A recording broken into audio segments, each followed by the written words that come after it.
Hey, welcome to Gradwell, a limited series podcast that explores various ways the University of Michigan can support its graduate students in their journey to greater well-being in our everyday lives. Brought to you by Rackham Graduate School.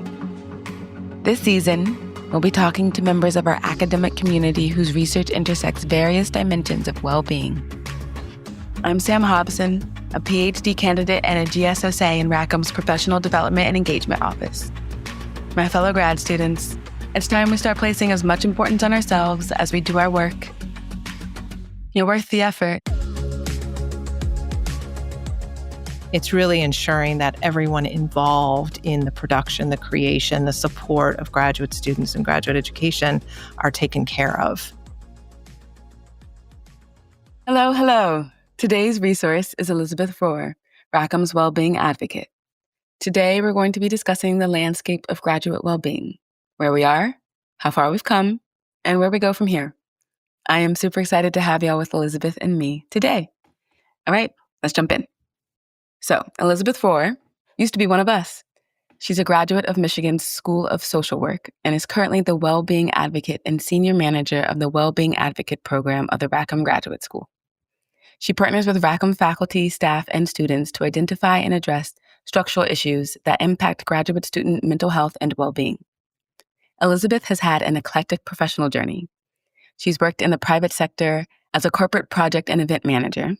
She was a Public Allies AmeriCorps member in Chicago, working with HIV+ women and children, and she was an intimate partner in sexual violence prevention peer educator in San Francisco.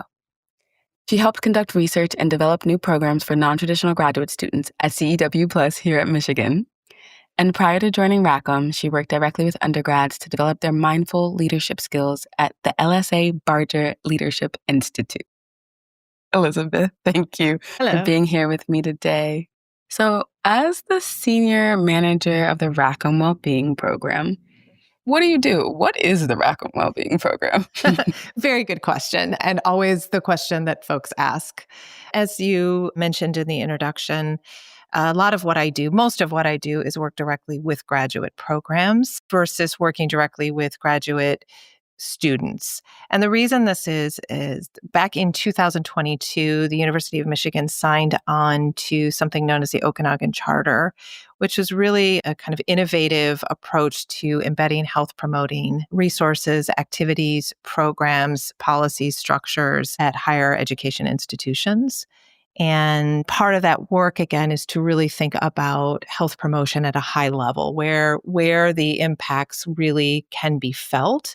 And it's usually kind of systems level. And so when the Okanagan Charter was adopted by the university, a lot of the departments and units, schools and colleges were thinking about how they could do some of that work in their own kind of backyard. And so Rackham created this position.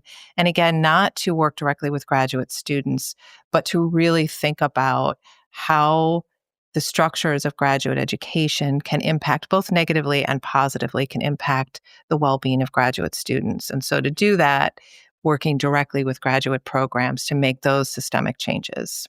And that usually means I work with graduate program faculty, certainly program leadership, so directors of graduate studies, graduate chairs. I'm also really lucky to be able to work with graduate program staff and graduate students. That's part of the advocate program, is that we involve all voices in the graduate program level discussions. And so you say that your emphasis is on how programs are structured and then how that then can affect and influence graduate students' mental health and well-being. Right. What have you found to be the case? You said that it can be structured both positively and negatively towards well-being. Right. The program was a pilot program. The Wellbeing Advocate Program was a pilot program beginning in 2022. And we just really finished the pilot phase. And what we learned in the 3+ years was that there are really 5 key components in graduate programs. And this is something that the data kind of bears out, or does bear out, that in graduate programs, students are impacted. And again, when I say negatively and negatively or positively, it means that these things that are parts of programs, some of them are just part of a program. And there is neither a good or bad piece to it. It's just that they are.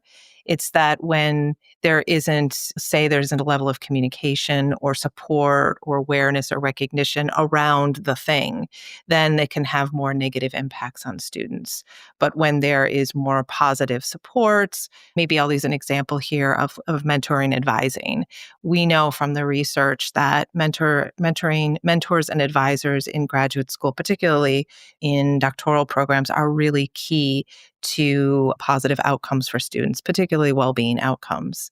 However, if a student has an advisor or mentor that doesn't offer the level of support or guidance or the resources, whatever it might be, whatever in that relationship that a student might need to thrive, then we consider that a more negative impact. There's a negative impact on well-being. But the opposite can be said. There's lots of students who have supportive mentors, advisors. I know you talked to another guest on your podcast about this particular relationship, but when you have positive relationships, those then outcomes are more positive. So well-being outcomes in the research that we see are higher for that very reason. So that's what I mean by like positive, negative. It's that these things that are not necessarily immutable, but they're there, they exist. And depending on how a program recognizes and addresses them, they can have either positive or negative impacts on students. Okay, so I'm understanding that the graduate programs have particular features that are Yes. requirements in order to exist as a graduate program, right? One of them being mentorship and advising. Yeah. And yeah, like you said, in the first episode, we spoke with Dorian Bobbitt, who does research on graduate advising relationships and how important they are. And Right. it's not necessarily, oh, this is a positive experience, but also it's not necessarily like this is, oh, a negative experience. It's just simply Right. how that manifests. And it can manifest differently across departments, within departments, because A, we're dealing with human beings. Yep. And human beings are all wonderfully unique. But also, as Dorian mentioned in our first episode, that there is no systematic structure to how they manifest, right? And so each department does it differently. Each person does it differently, particularly because, as Dorian said, there's the very little training involved in it. And so we're relying on people's guesses in terms of like how to be a good mentor. And that on top of all of the things that our professors have to do feels like a big ask. And so I can understand that the mentor-advisor relationship is a fundamental aspect of what it means to experience graduate school. And Mm-hmm. that aspect of it, that feature, has an effect on well-being. That is the relationship. But the positive or negative sort of flavor of that influence varies so widely, right? And I don't think we talk about that enough. Right. And there's many features of graduate school, I think that have similar positive, negative, or positive, negative potential outcomes. And that's really when I work with graduate programs, I kind of approach the relationship, because sometimes it can be a longer term relationship. It can be a year, a full academic year. And so part of it is to approach it from a strengths-based perspective, which is that inherently graduate programs, they're not bad. There's features that, again, depending on how those features sort of are implemented, and maybe implement's not the right word, but a feature like mentoring advising, depending on the relationship or the type of advising or the training, depending on what goes into that particular relationship, it can have a positive impact or a negative impact. That's also true for something like sense of belonging. So when a student enters into a program, the communication they receive, the expectations that they have, how they come into a program and how they are supported at that entry point and into the program and throughout their first year, that is also something that is maybe neither negative or positive. But again, really programs have, in some cases with that, have some power and some agency about how to create a more supportive environment in which students feel that sense of belonging. So it's really empowering programs to see that there are these areas in their programs that they do have some agency over and that do have impacts on students. And in some cases, and in many cases, have negative impacts on students. So it really is giving programs the data that they need, the information, suggested best practices, and allowing them to choose the pathway and the best way to support their students. Because as you said earlier, Programs are different, disciplines are different, program culture is different, the experience is different. And so we try not to take a one size fits all. And that's why we talk about best practices, but a best practice for a psychology department versus an engineering department might be completely different based on the students, based on student identities, based on, study. So all of that stuff so it's a complicated mix of things in this program, in the advocate program that we're kind of balancing when we work with programs. The first thing that really jumped out at me, well, first actually, is that we also had an episode on belonging. And so I think that's really cool right. that as for this final episode of the season, we seem to be doing a recap. And so that feels aligned. But the first thing that I'm quite interested in is that graduate experience is not monolithic. And I think we often seem to treat it as such. Like you said, the culture of a psychology department and what it needs is so different than the culture of an engineering department and what it needs. And I feel like, again, that's not necessarily talked about often in terms of the nuance and the variation within the one experience of being a graduate student, right? And that we can't ask for the same things in different places. And I think oftentimes, perhaps it's not necessarily communicated, but there are assumptions that a wide swath can be placed onto how we make change. Yeah. And what I'm hearing from you is, no, it needs to be so much more tailored to the lived experience, right, of this particular culture. And we can't say that we know what a culture needs without really getting in there and talking to people and understanding structurally how this culture manifests. Yeah. Yeah. Yeah.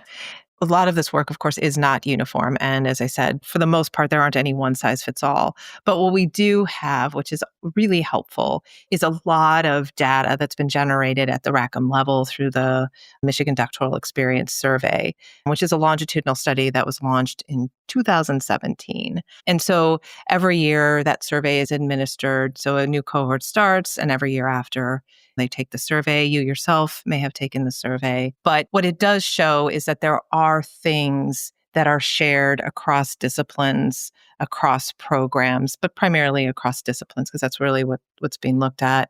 And from there, you can take that kind of generalized, being very careful about this very generalized data, and you can bring it to a program and say, okay, this is kind of what we know. So what's happening in your program? Then your program, this thing might not be as pronounced as this thing, but we know we have some pathways. So at least we have some general ways in which to start conversations with programs. And that's when the kind of customizable, maybe not the right word, but the features that are unique to that program, really, that's when we start to do that work. But we have some generalized information. So again, it's really interesting, really sometimes challenging work, but starting from a place where you know that the folks that you're working with are interested in change. That's why they're there. That's why they're doing the work. That makes all the difference. And it has been my experience over the last, 4 years that that's the commonality with all of these programs, no matter what discipline they're in, what division they're in, that they're all there because they're interested in supporting their students. They want to hear their students' voices. It's not always that simple, and it certainly isn't without its complications, but it gives me a sense of hope that really exists. That level of compassion is there. Yes, it gives me that sense of hope as well. It feels nice to hear, particularly sitting on this side of the table. It may not always feel that way. And so to hear that reminder, it feels good. It feels good. Yeah. What I really like about the work that you do, and also just the way that you described your work, is that if the graduate program has a number of features, and these features have been proven to or demonstrated to have a positive or negative impact on graduate well-being, then it sounds like there are mechanisms by which we can activate positive graduate well-being. Do you know what I mean? That feels really, again, hopeful that here are things that if we figure out how to do them well for your students will generate a positive well-being and positive mental health within your graduate student population. And so, that feels, I did not really understand it as that before this conversation. Yeah. So, how have you seen the attention on graduate student well-being shift between now and when you started this work 4 years ago? Well, at the symposium, I'll start by answering this question by talking about the final conversation that was had at the symposium, which featured four folks in various spaces at the university. We had a faculty member from EEB, Environmental and Evolutionary Biology. We had the chief mental health officer. I think we had the director of Wolverine Wellness, and we had a former doctoral student who's now an associate professor at Temple. They all came and talked about this very question, which is when they started, because they were all very instrumental in bringing graduate students and graduate student mental health to the forefront. Because up until that point, there were conversations certainly about mental health, student mental health. But I think graduate students, again, there are similarities between undergrad and graduate students. There's stressors, there's demands, education, particularly at Michigan, is rigorous and tough. But graduate education has different layers of toughness. And so that those pieces were sort of being overlooked. And so I think about when I started, and when they started really kind of bringing attention to the unique features of graduate education and the stressors that graduate students live with every day. And again, not just in their programs, but by virtue of being a graduate student, there's external pressures, there's financial, there's all of these other things. So I've continued to see the level of awareness grow and the interest in really focusing specifically on graduate students, on creating resources, creating research around graduate students in particular. Again, there's a lot of focus on student mental health, but there continues to be a growing number of researchers, practitioners that are focused specifically on graduate student mental health and well-being. And more importantly, on like holistic well-being. So looking at how well-being is interconnected, how all of the pieces, the dimensions of well-being are interconnected. And I think that's really important because focusing on mental health is extremely important. And that ties in with all of the other pieces, but not looking at all of the other pieces as equally important or influential or informing each other, I think sometimes leaves out lots of different ways that you can support students and support graduate students. That level of interest and awareness and engagement around the dimensions, the holistic sort of like piece is really, I've seen grow exponentially. So I'm really glad to hear that the interest has grown. What do you think is the reason? Do you think that in general, in our public imaginary, we have been talking more about mental health as a culture, and that has then inevitably sort of trickled down, if you will, to the specific experience of graduate students? Or do you think that the experience of graduate programs, have things gotten more stressful and difficult? Or are people becoming more aware, cognizant? Do they just care more about the experience of graduate students than perhaps they did a decade ago? Well, I think so. This is based on like observation, like my own and in my own opinion. So this isn't necessarily based in any solid research, but what I have seen in the work that I've done over the last 4 years, I've seen higher education in more than 4 years, because prior to this, I was spent 5 years at the Barger Leadership Institute working with undergraduate students. So I have seen a level of awareness and compassion kind of creep into, sounds bad, but like grow. I've seen that grow within higher education, meaning that there seems to be an awareness that going to college is hard.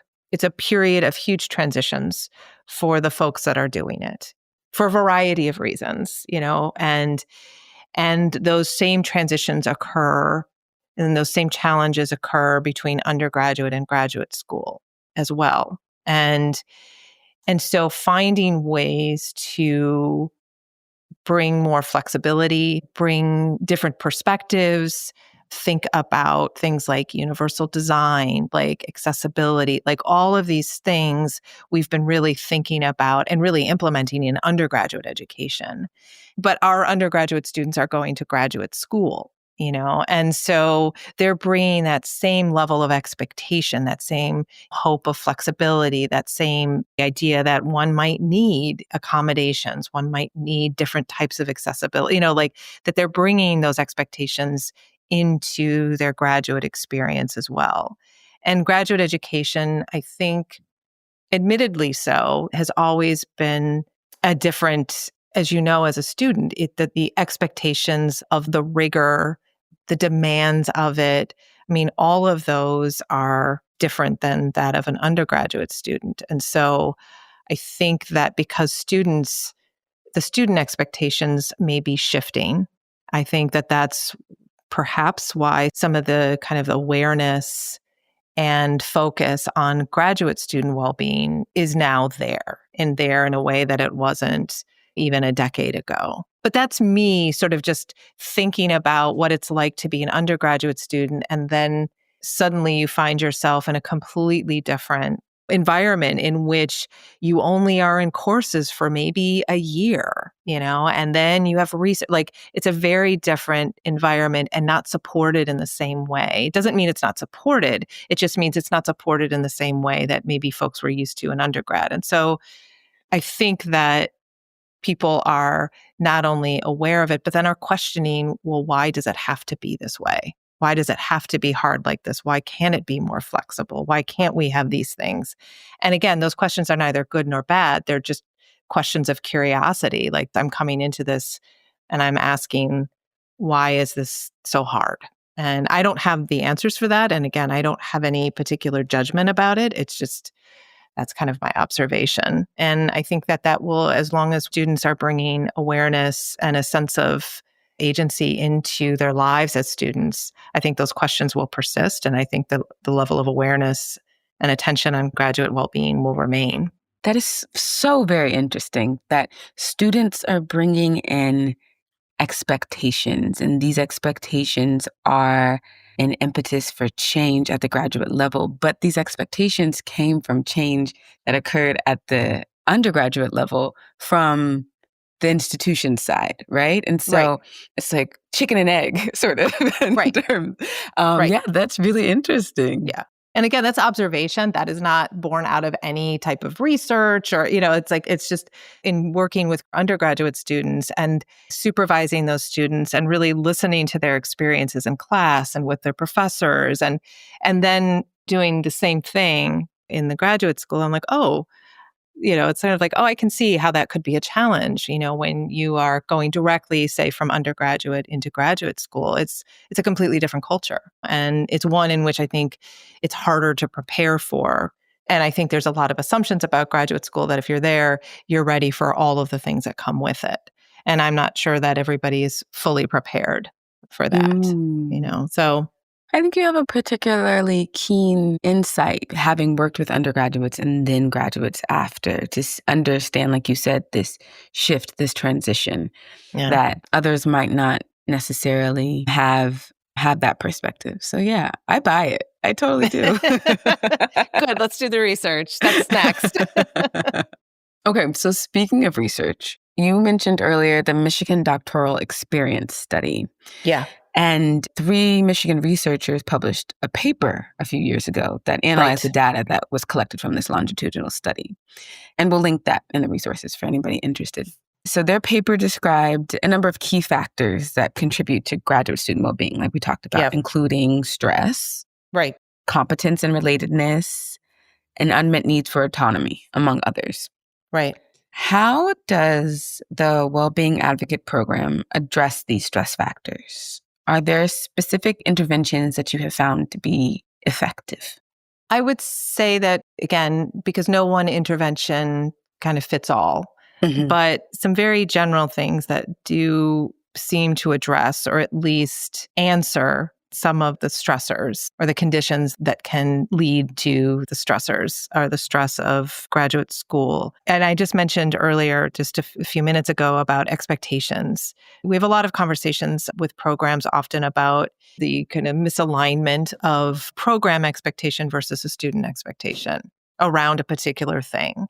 And so students might understand a particular thing to be this, to be A, whereas a program understands it to be A and B. And so clear communication from the program to students, and not just clear communication once, but making, aligning the communication modes. So is it in the student handbook? Is it on the website? Is it something that comes up when a student meets with their advisor? Is it something that they learn in orientation? Do they get reminders of it? And I know it sounds excessive, but often, especially with big things, because there's so many big and small things in graduate school that I think graduate students in their first year are trying to sort of balance, that reminders, clear communication, and consistent communication is one of the biggest pieces for better outcomes for students. It doesn't change the fact. So knowing about your prelim exam, knowing when it's happening, knowing why it's happening, knowing generally what will be a part of the prelim, what the structure of it will be, all of those things help allay some of the stress, the unknowns. It doesn't take away the stress of the actual exam. And so when we work with programs, it's never, we got to get rid of this whole thing. It's like, well, what can you do to mitigate some of those stressors? The stressors that for a lot of us, uncertainty, not knowing something, especially when it's commingled with the stress of the actual thing, of the taking of the exam. So when you take away at least a portion of what the stress is, you are mitigating some of the stress. Again, that's not a thing that's going to get rid of all the stress of graduate school, but it is a way that programs, and it's something within the power of programs too. It's not something that they have to get additional funding for, or they have to hire a new person for.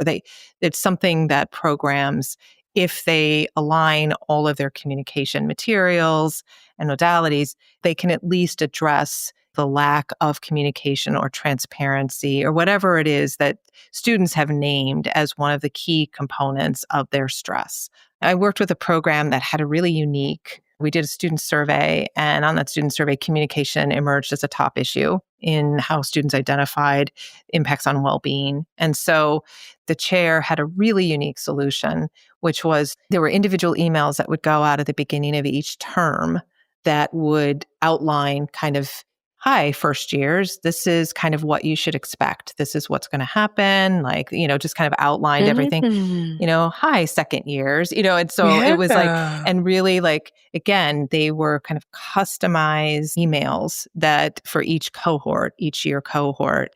And I thought that was a really unique solution that the program itself generated based on conversations, based on kind of the data from the survey. They were like, we can do this. There was an extra step. There was a little more work for the chair, but for them, they felt like this was a way to support student well-being. And it was a simple way to do that. Again, that was a kind of a unique solution, but it was specific to this particular program.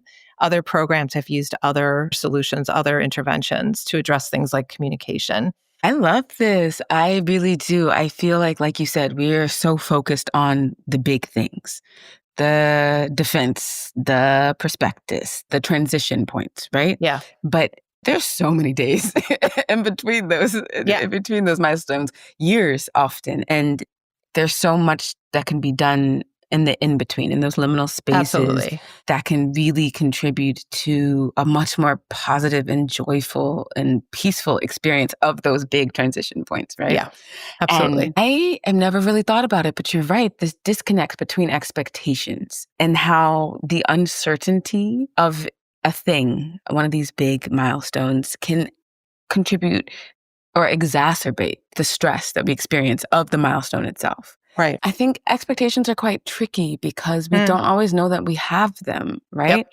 It's hard to reflect on what we're assuming about an experience until it surprises us because we don't get what we thought. Yep, exactly. Yeah. Right? And so that's got to be a really tricky and yet sort of fundamental aspect of an experience with a relationship, right? And we have a Yeah. relationship with our program, with our department, with our chair, with our colleagues, with our cohort mates, right? And Right. all of these relationships are riddled with assumptions that we don't realize that we're making, and those assumptions can harm us, right? Yeah. Or can contribute negatively to our mental well-being. Yeah. And so, yeah, I hear that this is a tall order Right. on Yeah. your part. Yeah, that's Yeah. what I'm hearing. But also just it feels like it can be a really, really comforting, yummy, delicious, like really fulfilling order to fill once you can. It is, the approach of the advocate program is both near and kind of long term. It is, again, we're looking at ways to mitigate stressors by also thinking about kind of long term impacts. We have folks at Rackham who work directly with programs that have the resources and the expertise to we want to change our preliminary exam. We want to create a pro seminar. We want to do big work.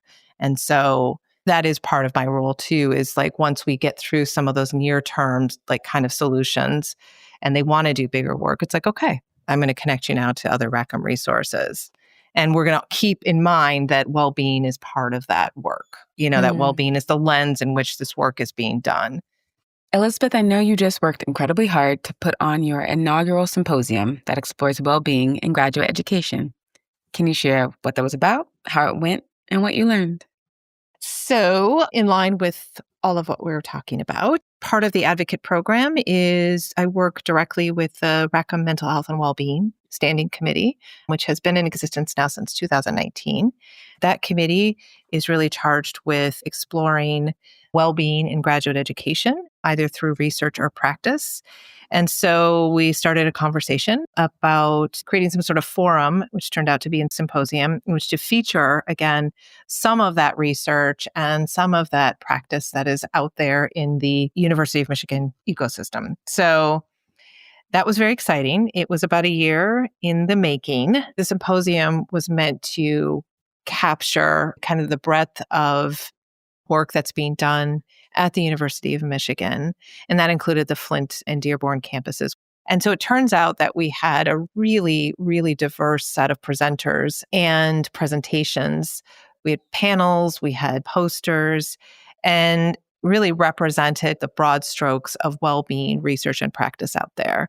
We had our keynote who came in from Harvard to talk about graduate student well-being as she sees it now, as it is currently, how they're measuring it, and the changes that she's seen post-COVID, but also some of the assumptions that I think we make about well-being that she found were not as consistent or true anymore, which I thought was really interesting as well. More than anything, what it showed me was that people are very, very interested in graduate education and graduate student well-being, and that there is this real recognition that I think going back to the question you asked some time ago, over the 4 years, the changes in how people think about graduate students and how graduate student needs and graduate student well-being has shifted remarkably. And that was evident in what people showed up with and the conversations that people had and how they think about graduate students and the assumptions that they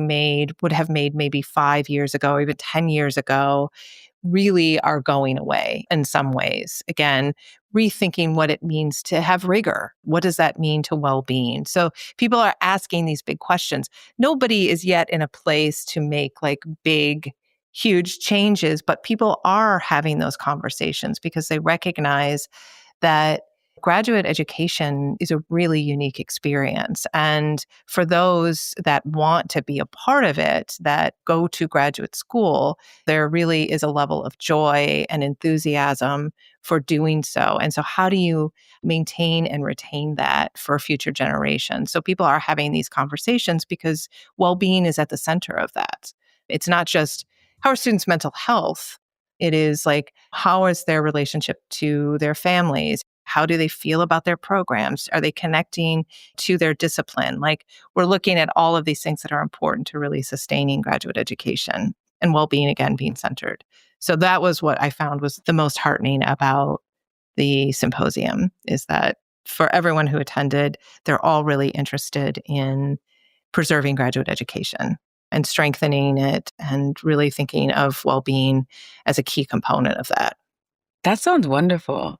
It really does. I'm so happy for you that a year's worth of work seemed to Yeah. really culminate in something that was really fruitful. I really liked how you framed it in terms of sustainability because this experience doesn't always feel incredibly sustainable. Right.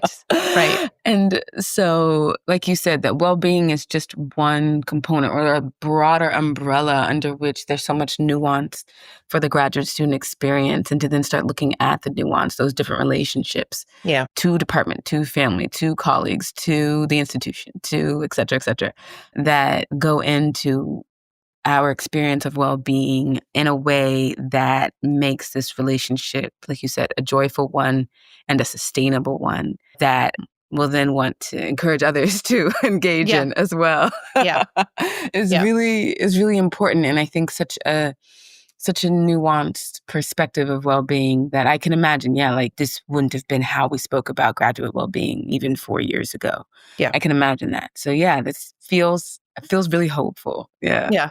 Yeah. I mean, more than anything, I think, despite the fact that the work, and not just the work, but again, acknowledging that graduate school, graduate education it can be really challenging, and certainly can be for graduate students, their well-being, for many, it does, and the research bears this out, it really does. There are declines, over time Mhm. in programs. And it's acknowledging that and recognizing that, and not spending lots of time blaming, but really looking for solutions and Yeah. really bringing programs into that solution-oriented work. And I think that that's important because those are the folks who are involved day to day with the lives of their students, with the courses that they're teaching, with the research, with all of it. And so they have to also be a part of figuring out how to better support their students through this experience, how to get them the things that they need. And in some cases, only they know sort of the best ways to do that, along with their students, of course. But I think it is hopeful because it is a very much a social work perspective for me, kind of an ethos, which is you empower folks. And if you're not empowering folks, you are giving them the agency that they need to find their own solutions. And I feel like that this is one of those really key places to do that. And I'm happy to partner with programs to do that work because that's what I am. Like, I'm a partner with them. I'm not I'm not making them do anything. They, again, as I said, and that to me is hopeful that there is an interest in sustaining these programs and sustaining scholarship and bringing new generations of students into graduate education and seeing them thrive. Yes, the thriving. We've The talked about thriving. that Yep.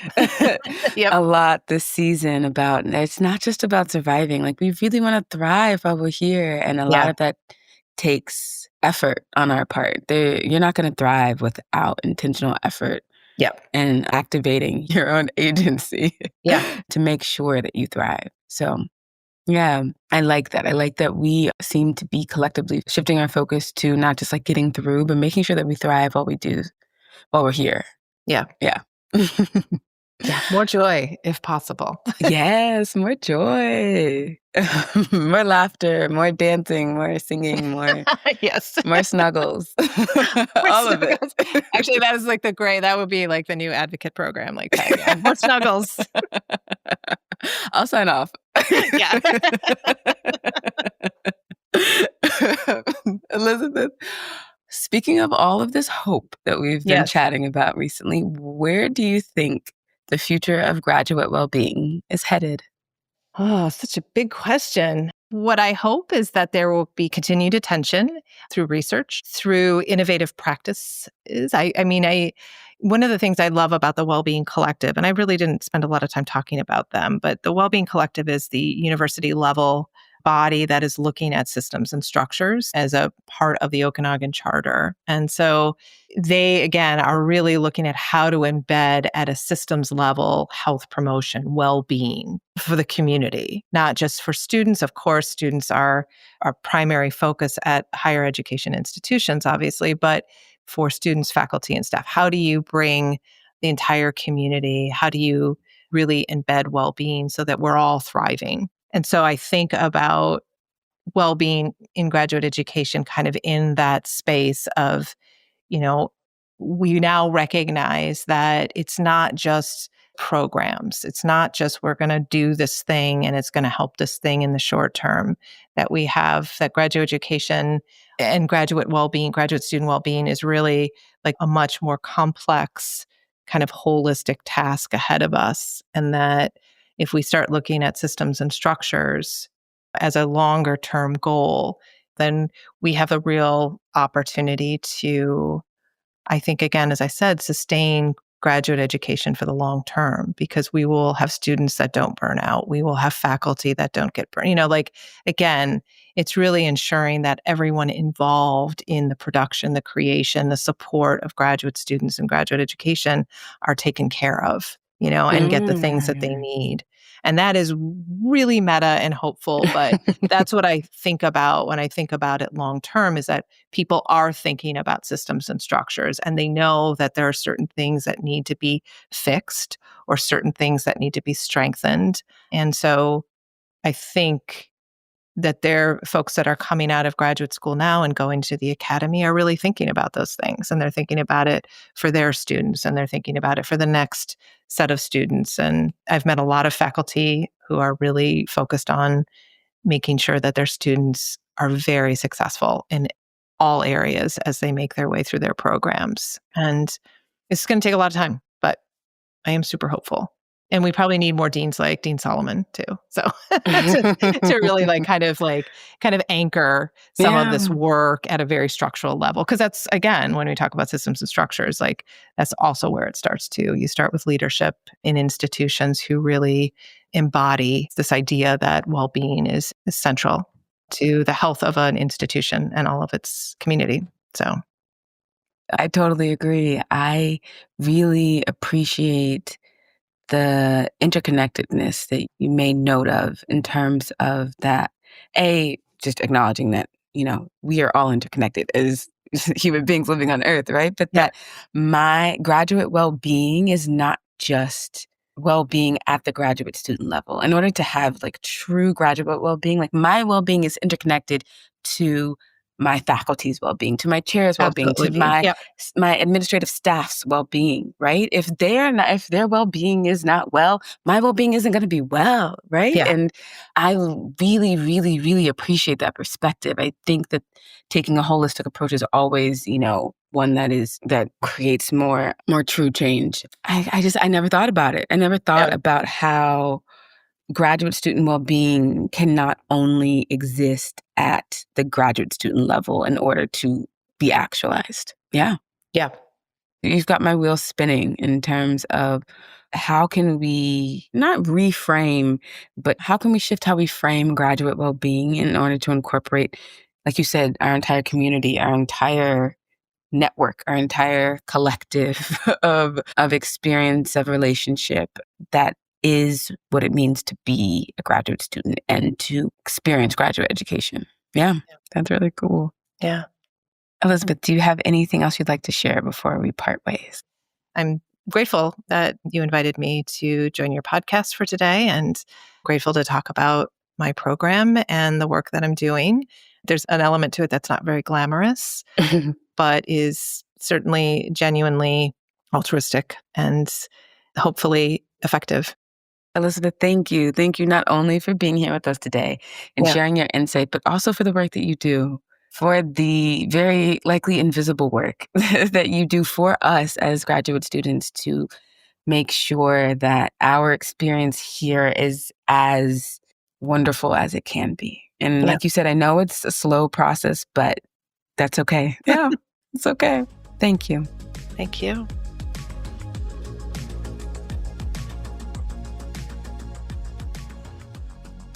Okay, here are 3 takeaways for your well-being journey. 1, graduate school in and of itself is not inherently detrimental to our well-being. It depends on how particular aspects manifest. Things like communication, expectations, and advisor relationships are necessary features of the graduate experience that can positively benefit your well-being. But In order to ensure that you receive that positive benefit, it's important to get very clear on what you need. And as Dr. Mullengraf said in episode 2, ask for it. 2, graduate student well-being is a complex, holistic experience that includes not just us, but everyone and thing that contributes to the production of the graduate experience. True addressing of grad student well-being means that we also address the well-being of our staff, our faculty, our administrators. Their wellness is ours, and ours is theirs. And 3, I know this grad student life can feel isolating, but there are a lot of people out there who are really invested in graduate well-being. Work is being done, research is being conducted, questions are being asked. We may not be where we want to be yet, but we're on our way. Check out our website for resources related to this episode at rackham.umich.edu/Gradwell. You can email Elizabeth with any questions you have at rohr, ROHR, @umich.edu. You can contact us about the podcast at rackhampdeworkshops@umich.edu. And make sure to stay tuned. We have some bonus episodes for you next semester. I'll see you then. Hey, hardworking grad student. Thank you for tuning into Gradwell. I hope you can take something away from this episode with you. If you like what you heard, be sure to write a review, like, and subscribe wherever you get your podcasts. For more information, check us out on social at UMich Grad School.